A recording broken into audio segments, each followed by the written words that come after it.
আমাদের প্রত্যেকেরই জানতে ইচ্ছে করে যে এখন আমাদের প্রিয় কালীঘাট কিরকম অবস্থায় আছে।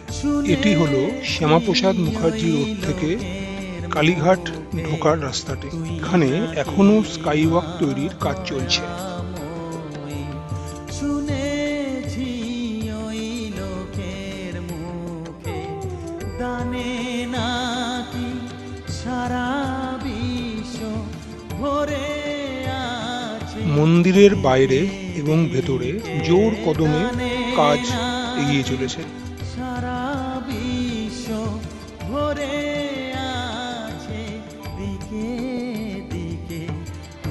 আর সেই কারণেই আমার এই ছোট্ট রিলটি তৈরি করা, যাতে আপনারা যারা কালীঘাটে আসতে পারছেন না তারা জানতে পারেন যে কালীঘাট এখন কিরকম অবস্থায় রয়েছে। আরও বিশদে জানতে আমার ভিডিওটি দেখতে পারেন।